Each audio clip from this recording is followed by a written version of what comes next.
नमस्कार, inside Bharat TV देख रहे हैं आप। और इस वक्त हमारे साथ फ्रेम में जो दूसरे व्यक्ति हैं, इनका नाम है निर्भय निनाद।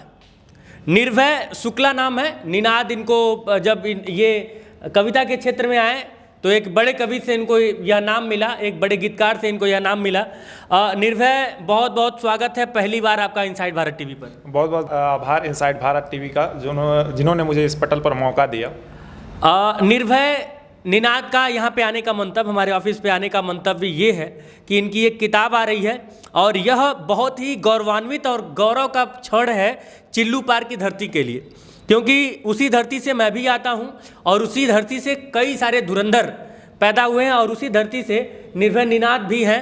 और निर्भय निनाद की यह चूँकि पहली किताब है, युवा कलमकार हैं, युवा गीतकार हैं। किताब का नाम है पास जब से तुम नहीं। तो हम सवालों का सिलसिला यहीं से शुरू कर लेते हैं। किताब आ रही है और मुझे लगता है कि लगभग 51 गीत आपने इसमें लिखे हैं। 51 एक शुभ संख्या है। पास जब से तुम नहीं, मतलब गर्लफ्रेंड थी, छोड़ के चली गई, उसके बाद से फिर ये कविता लिखना शुरू कर दी है। नहीं, ईश्वर की यही तो मेरे ऊपर विशेष कृपा रही कि कोई गर्लफ्रेंड अभी तक मिली नहीं। मिलने की संभावनाएं अब बढ़ गई जब से पास जब से तुम नहीं की आने की प्रक्रिया में है। अच्छा जी, मतलब ये खुला ऑफर दे रहे हैं कि आप लोग लाइन लगा सकते हैं अगर आप चाहें तो। क्या मतलब दिमाग में चल रहा था कि पास जब से तुम नहीं नाम क्यों दिया गया? जब ये पुस्तक सबसे बड़ा प्रश्न उठता है कि किसी चीज़ का टाइटल क्या दिया जाए। लिखने को कोई भी लिख सकता है, लेकिन जब टाइटल देने की बात आती है तो मैंने एक बार प्रश्न जरूर खड़ा करता कि क्या रखा जाए। तो फिर ये मन में कई तरीके से सवाल आए, उत्पन्न हुए। तो फिर एक सर्वेश तिवारी शेरमुख जी हैं, नाम सुने होंगे आप, उनसे मेरी बात हुई तो उन्होंने ये कहा कि कुछ ऐसा टाइटल रखो जो तुम्हारे लिए यूनिक हो। तो फिर मेरा एक गीत था कि पास जब से तुम नहीं, सुनी सभी टोली रही है, तुम बिना माँ अधूरी रंग की होली रही है। क्या बात है। तो मैंने इस पुस्तक का नाम यही सोचा कि पास जब से तुम नहीं।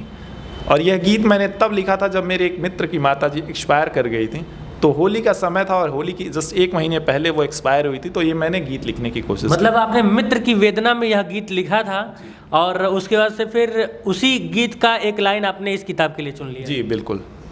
तो अभी कब से लिखने का सिलसिला शुरू हुआ? क्योंकि मुझे जहाँ तक पता है आप मेडिकल के छात्र थे, मतलब आप तैयारी कर रहे थे नीट वगैरह का, फिर अचानक से डॉक्टर बनना छोड़कर और मतलब कि किताबों को उठा लिया, लिखने लगे। जी, नीट का एग्ज़ाम मैंने 3 साल दिया है और कहीं ना कहीं ये कह लीजिए कि मेरी कुछ कमियां जिसकी वजह से मैं असफल रहा। तो मन में ये फिर ये आया कि क्यों ना कुछ अलग किया जाए। तो फिर लिखने की एक कोशिश शुरू की और ये माँ सरस्वती की कृपा रही कि मुझे इस क्षेत्र में बहुत उन्नति, मतलब प्रोग्रेस हुआ मेरा इसमें। तो मैंने ये सोचा कि जीवन खत्म करने से बेहतर है कि जीवन में कुछ और अलग किया जाए, क्योंकि हार मानने से बेहतर एक नई शुरुआत की जाए। तो क्या मतलब कि इसका तारीख, विमोचन का तारीख क्या है ये बता दीजिए, और कौन कौन आ रहा है? जी, विमोचन का तारीख है 13 अगस्त दिन रविवार, बढ़लगंज में है। और अभी अतिथियों का नाम चल रहा है तो अभी ये कंफर्म नहीं कह सकते हैं। अच्छा, तो पास जब से तुम नहीं, इसमें का कोई ऐसी कविता जो आप सुनाना चाहते हो? हाँ, पास जब से तुम नहीं का एक मैं अपने सबसे फेवरेट गीत एक सुनाता हूँ आपको। कि अक्सर हम जैसे मंच पे भी जाते हैं, जैसे आपको पता है, तो लोग पूछ देते हैं कि कितना कमा लिया, का कमैला। तो फिर वो हम एक गीत लिखे हैं कि हंसी हमारी अखरी सबको इस दुनिया को रास न आई, जितने आंसू बेचे हमने उतनी ज्यादा वाह कमाई। बंद सुनिए। प्रेम गीत के गाएं जब भी लोग कहें कुछ नया सुनाओ, फूटी विरह वेदना जब जब लोग कहें फिर से दोहराओ, इसीलिए तो पीड़ाओं को है अपना आधार बनाया, इस जग को मुस्कान सौंप कर हमने आंसू स्वयं बहाया। ये मत पूछे हमसे कोई कितना कमा लिए हो भाई, जितने आंसू बेचे हमने उतनी ज़्यादा वाह कमाई। क्या बात है, जितने आंसू बेचे हमने उतनी ज़्यादा वाह कमाई। क्या मतलब गजब की लाइन है। एक कवि की ये वेदना होती है जब भी कोई लिखता है, या फिर चूँकि मुझे इस क्षेत्र का क ख ग घ भी नहीं पता है, वो अलग बात है कि कभी कभी ऐसे ही थोड़ा बहुत चीज़ें हो जाती हैं। एक वेदना होती है, मतलब कि एक क्या मन बना के कोई लिखता है या फिर वो लिख जाता है? नहीं, मन बना के आप नहीं लिख सकते, वो लिख जाता है। वो नियति का ऐसा, क्योंकि मेरा तो अनुभव यही रहा है कि वो लिख जाता है। जी बिल्कुल, वही लिख जाता है। और मेरी अक्सर रचनाएं गोरखपुर से यात्रा करते हुए बड़हलगंज के दौरान हुई हैं, क्योंकि 2 घंटे का समय लगता है और उस 2 घंटे में मैंने बहुत सी रचनाएं लिखी हुई हैं। क्योंकि महीने में अक्सर 2-3 बार मैं गोरखपुर आ ही जाता हूँ, तो वो एक दिन के 4 घंटे मुझे फ्री मिल जाते हैं, तो उस 4 घंटे में मैं एक गीत जरूर लिख लेता हूँ। क्या बात है। चलिए, तो 13 अगस्त को आपकी किताब आ रही है जिसका नाम है पास जब से तुम नहीं। इस 13 तारीख को उसका विमोचन होना है। तो आप सभी दर्शकों से पहले तो आपको बहुत बहुत शुभकामनाएं इस अद्भुत काम के लिए, और सफलता आपको ज़रूर मिलेगी।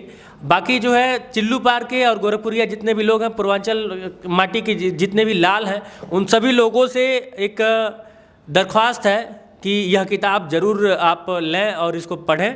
और पढ़ने के साथ साथ बहुत सारे सुझाव आप इनको सोशल मीडिया पे जाके दे सकते हैं, इनको बता सकते हैं, इनका उत्साहवर्धन कर सकते हैं, इनको हर तरीके से आप, मतलब कि एक ये जो कदम आपने रखा है इसको बहुत लोग सोचते रह जाते, नहीं रख पाते हैं। तो इस कदम के लिए सराहना तो ज़रूर मिलनी चाहिए। जी बिल्कुल, मैंने किताब के लास्ट कवर पृष्ठ पे लिखा भी है कि असहमति और असहमति का स्वागत है। और कोई भी एक लिखने वाले लेखक के लिए, चाहे किसी भी लिखने वाले व्यक्ति के लिए, उसकी पहली किताब उसकी पहली संतान की तरह होती है। तो मैं यही दर्शकों से गुजारिश करूंगा कि जितना स्नेह आप लोगों ने मुझसे देकर यहाँ तक पहुँचाया, उससे कहीं अधिक मेरे जीवन की अब तक की सबसे बड़ी पूंजी को आप लोग ज़रूर दीजिएगा। चलिए, बाकी जो है 13 तारीख का इंतज़ार है। और यह इस किताब, चूँकि अभी 13 तारीख के बाद ही किताब मिलेगी, तो 13 तारीख तक जैसे किताब आती है फिर उसका रिव्यू भी इनसाइड भारत टीवी करेगा। बाकी एक बार फिर से आपको बहुत बहुत शुभकामनाएं। धन्यवाद। जय हिंद। नमस्कार, हम कवि दिनेश बावरा और हम अपने चिल्लू पार अपने गोरखपुर के प्रणाम करतानी। हमार प्रणाम स्वीकार कल जाए, बस इतना निवेदन बा। और एक बहुत शुभ सूचना ई बा कि हमारे ही क्षेत्र के फिराक के माटी के और एक लाल निर्भय निनाद जिनका नाम बा, उनका एक ठे गीत संकलन प्रकाशित हुए जात बा और हम उनके शुभकामना देत बाटी। और आप लोगन का भी शुभकामना मिले। और निर्भय निनाद ने जितने कम समय में ख्याति प्राप्त की है एक युवा गीतकार के रूप में, शायद ही हमारे क्षेत्र में किसी ने प्राप्त की होगी। निर्भय निनाद जी, आप यूं ही लिखते रहिए, यश कमाते रहिए, हमारे चिल्लू पार का नाम, हमारे गोरखपुर का नाम पूरी दुनिया में पहुंचाते रहिए। आपके पहली किताब गीत संग्रह के लिए मेरे तरफ से तमाम शुभकामनाएं हैं। और हमारा चिल्लू पार, हमारा गोरखपुर आपको खूब आशीर्वाद देगा, आपकी किताब को पढ़ेगा, गीतों को सुनेगा और आपकी ख्याति दूर दूर तक पहुंचेगी, ये ईश्वर से प्रार्थना भी रहेगी। और आपको शुभकामनाएं। बहुत बहुत धन्यवाद।